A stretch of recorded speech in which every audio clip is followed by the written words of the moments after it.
Bom dia. Eu tenho tanta coisa para falar para vocês e é tão difícil para eu poder falar. Normalmente eu falo muito, mas aparecer falando é um pouco complicado. Eu montei, junto com uma parceria de uma pessoa que é minha terapeuta,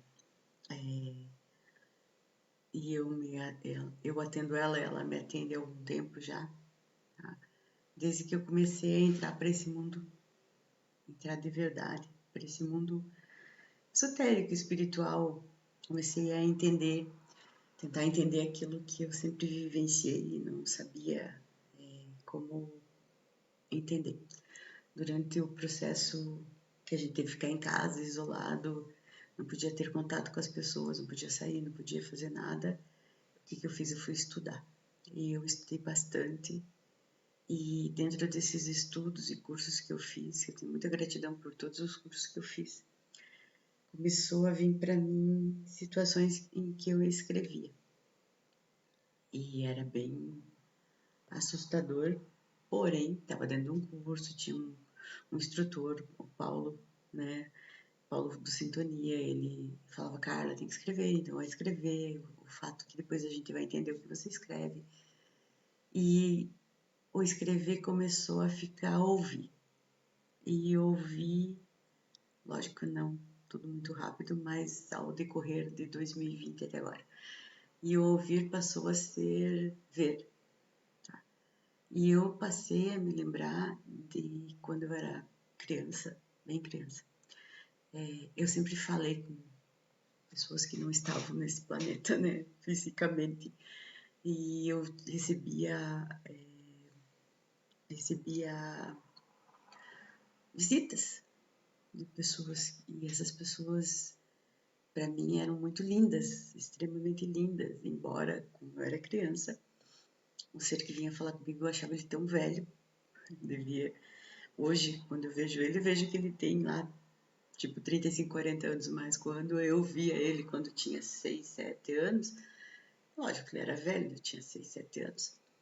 E ele vinha todo paramentado, com uma roupa toda prateada, tinha uma barba prateada, loira, olho muito azul, muito azul, muito azul, um azul que não vejo por aqui, cabelo loiro. E a gente passava um tempão conversando. E minha mãe só me ouvia falar. E a maior parte do tempo eu achava que ela ouvia nós e que estava tudo certo, ele tá ali, que todo mundo via. Tá? E não.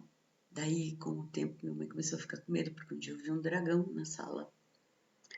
Eu falava na época que era um cachorro gigante, de olho vermelho e avermelhado.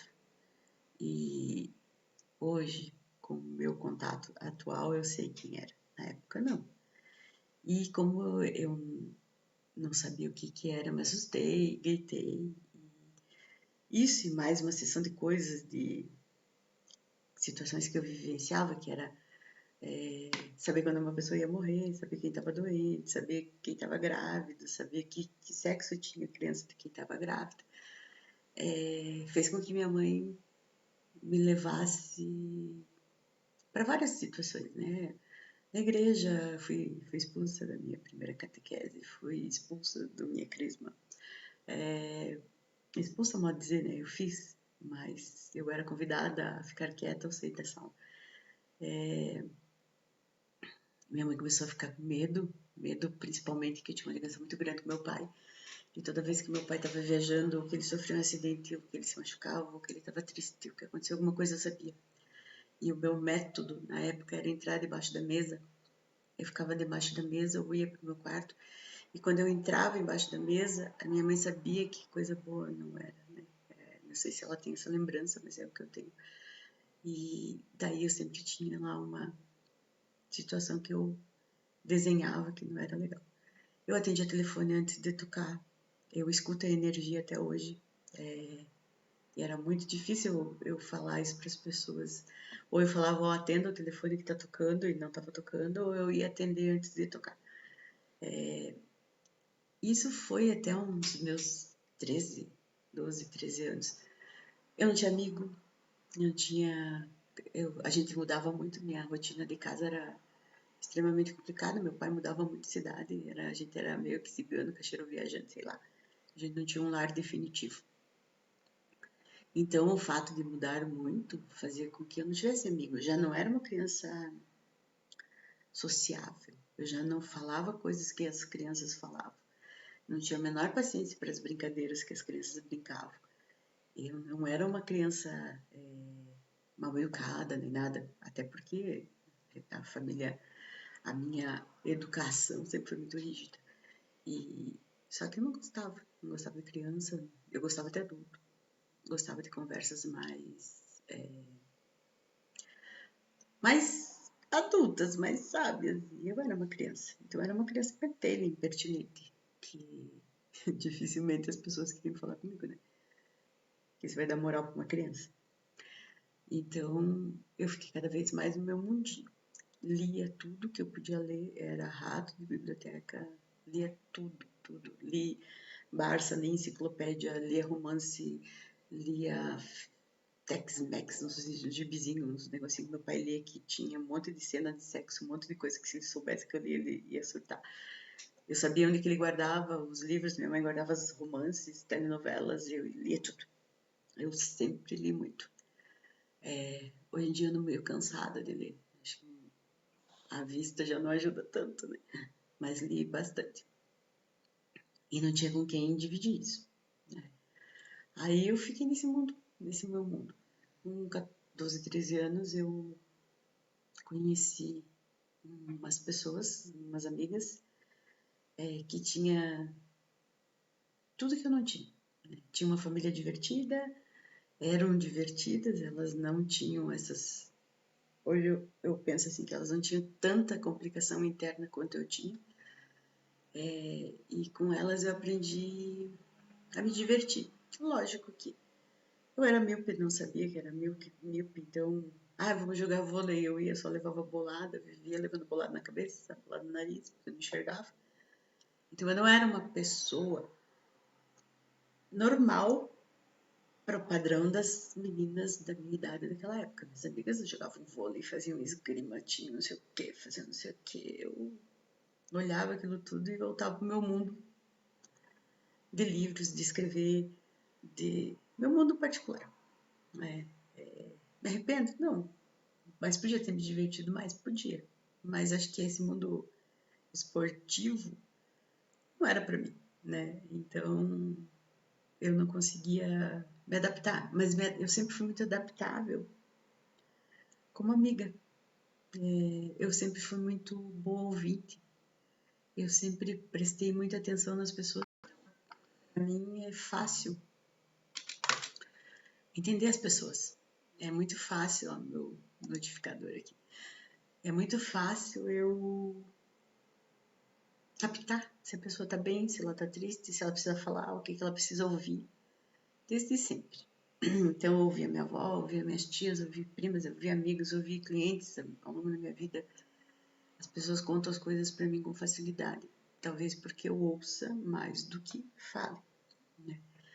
E aí com 19 anos eu tive que sair da minha casca, da minha bolha, eu trabalhava com meu pai quebrou e eu tive que arrumar emprego. Então eu fui trabalhar fora. Meu primeiro emprego foi de vendedora. E eu sempre fui muito boa no que eu fazia, porque eu me propunha a fazer o meu melhor, sempre. Então eu fui trabalhar de vendedora, com 6 meses já me queriam me dar gerência e numa dessas corridas da vida, minha prima, que hoje não tá mais aqui entre a gente, chegou para mim na segunda-feira, que era a minha folga, e falou: Carla, eu vou fazer uma entrevista no escritório e vamos junto, depois a gente vai tomar um milkshake nas lojas americanas. Quem é daqui de Curitiba sabe que nessa época de 80, 89, 86, 89, 90, era o chique tomar um milkshake na americana. E como ela era mais velha do que eu, ela tinha dinheiro, então ela ia pagar um milkshake para mim. E eu fui com ela nessa entrevista. E acabou que eu fiz uma entrevista também e fui contratada. Agradeço imensamente o Setakeshi por ter me contratado, uma menina sem experiência, achando que era dona da verdade e sabia tudo. E não sabia nada. me deu oportunidade, me deu uma grande oportunidade. E eu acabei indo trabalhar no escritório de contabilidade, onde eu aprendi muito, e aprendi muito do que eu faço hoje, eu devo ao que eu aprendi na época. A minha empresa também foi de uma outra situação inusitada, de um outro emprego que eu tive num outro momento, eu conto, que também me ensinou muito em relação a isso. E lá eu conheci uma pessoa que se tornou minha amiga e ela me levou pro mundo que eu não conhecia, né? De balada, de gente, de namorar, de me conhecer como pessoa aqui na Terra. Por muitos anos a gente levou essa vida dos 19 aos 20 e pouco, sei lá, quase 30 meu. A gente viajava, a gente passeava, a gente fez bagunça, muita bagunça. Aprendi muito sobre a vida, me diverti pra caramba, assim.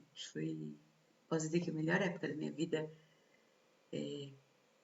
de descobertas, de tudo, foi nessa época. Depois eu comecei a trabalhar muito, fazer muitas coisas pela minha empresa. Minha vida voltou a ficar mais encaixadinha, como sempre.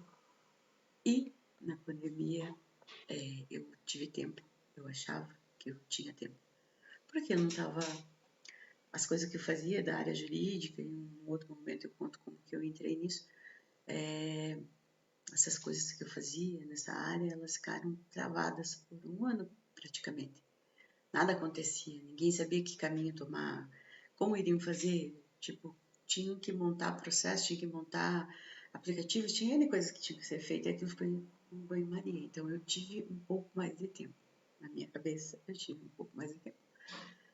E eu voltei para os estudos, voltei para esse curso que eu falei lá na frente, né? Lá atrás. E comecei a voltar para essa criança que eu era, para essa adolescente que eu era, e voltou tudo. Voltou as memórias, voltou as vozes, voltou tudo. Esse curso de sintonia me abriu para N coisas. E nesse momento eu tô abrindo para mais coisas, tá?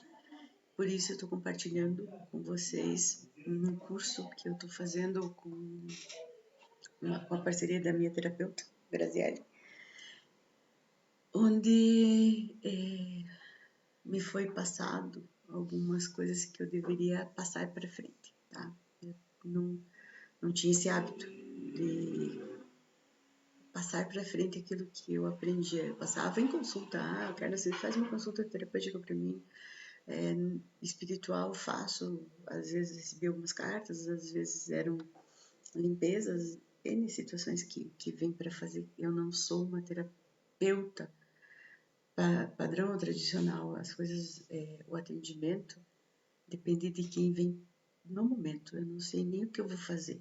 Quando eu vou atender a pessoa, vem quem vai atender, vem o que vai fazer, vem o que eu tenho que escrever, vem o que eu tenho que falar. Eu sou um portal, eu sou só um canal. Eu peço sempre que seja do bem, que faça o bem, que a pessoa receba aquilo que ela precisa ouvir, tenha entendimento para ouvir. E não coisas que ela não vai conseguir separar, né? Que faça bem e não faça mal.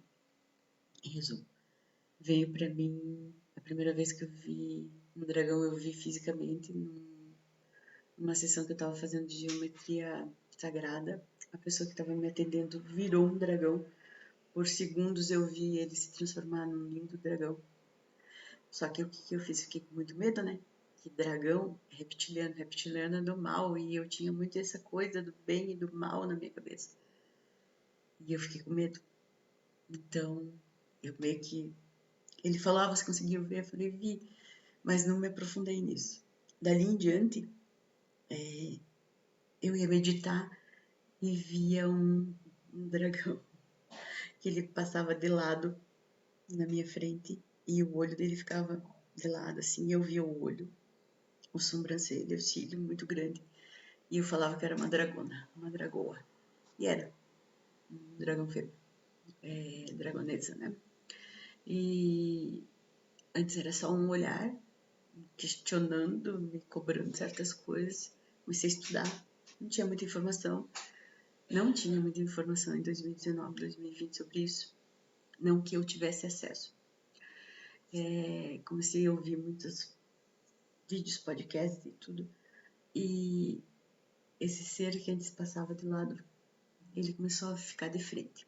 Ele vinha e ficava de frente, só via o rosto. Era vermelho com dourado. E era um menino. E por algum motivo eu entendia o que falava. E aos poucos isso foi evoluindo. Lógico, fiz terapia, estudei, recebi informações.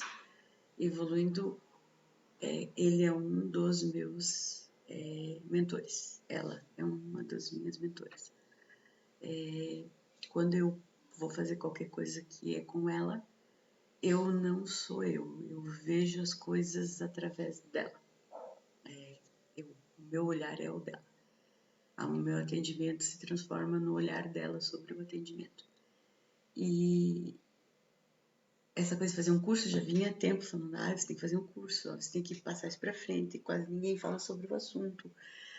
A gente precisa falar. Até que eu comecei a ver e vi por acaso, não por acaso porque eu sempre segui Mônica de Medeiros, mas eu vi uma live por acaso dela falando dos dragões, que os dragões estavam voltando e estavam buscando seus cavaleiros. Quando eu vi essa live, né, nesse momento dessa live, no decorrer dessa live, começou a vir para mim.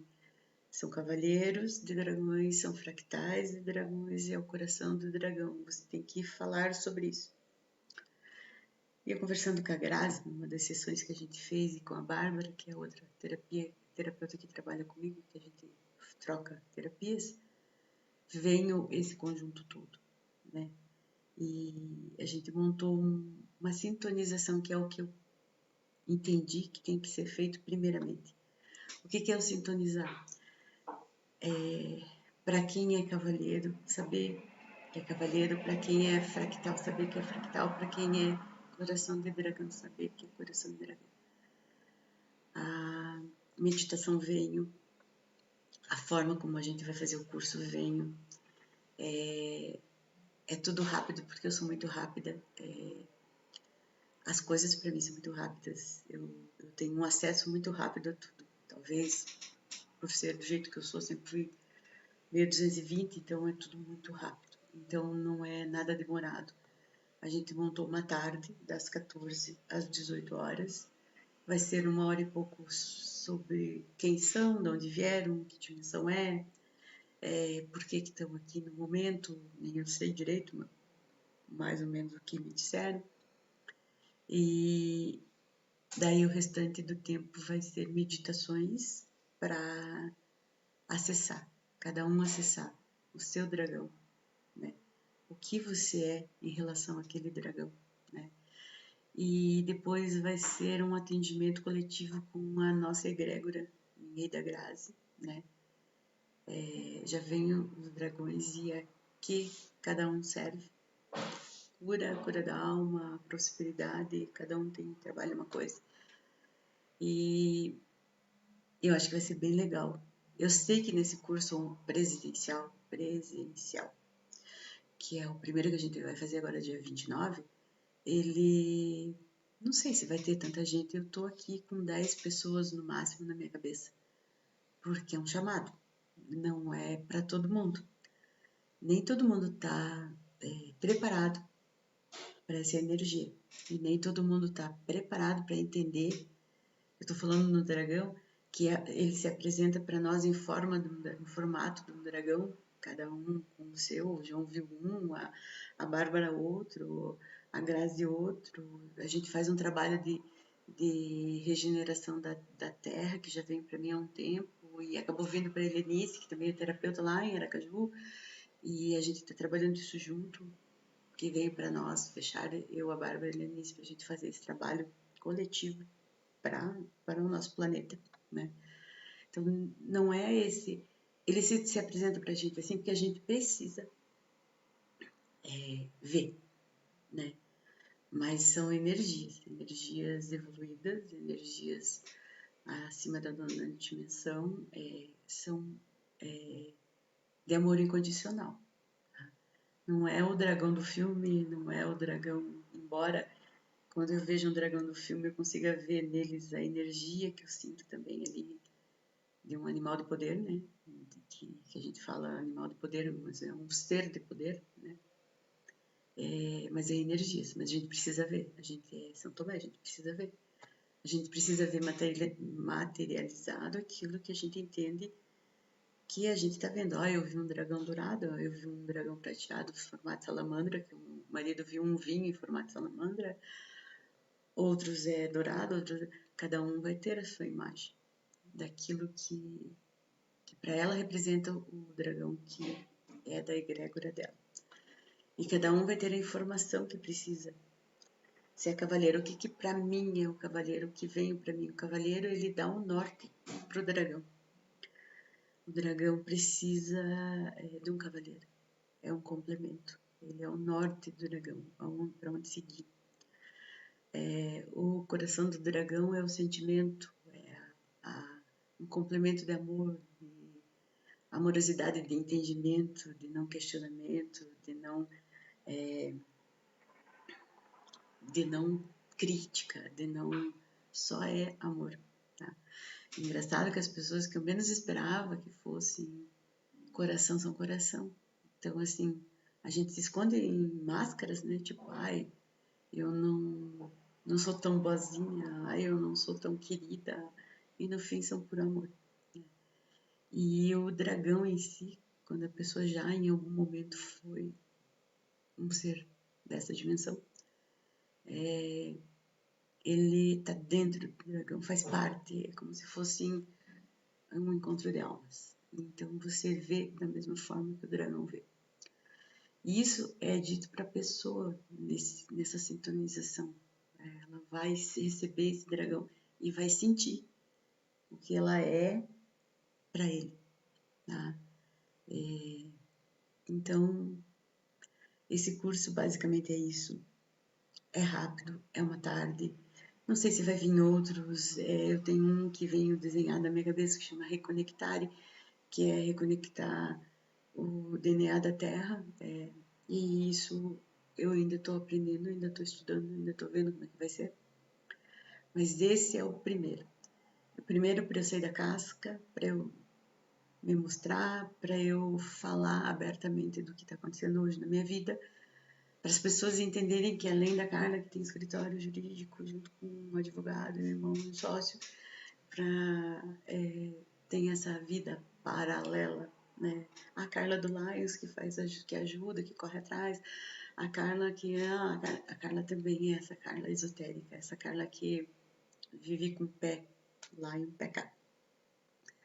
Eu tô convidando vocês agora, quem sentir que é um momento, né? Vai saber que é um momento, a vir no dia 29 de junho participar com a gente no espaço físico. A gente vai conversar, vai falar sobre o que nós conversamos aqui, vai preparar vocês para uma vivência que, se for metade da emoção e da experiência que eu vivenciei, gente, vai ser muito, muito, mas muito bom.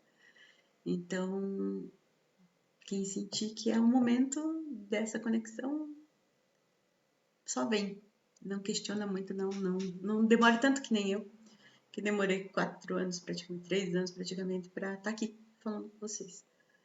A vida é muito rápida, passa muito breve, e se a gente está aqui é por algum motivo, cada um pelo seu motivo, mas por algum motivo. E de repente o teu motivo é igual ao meu, né? E a gente vai poder conversar sobre isso e aprender um com o outro sempre. Beijos.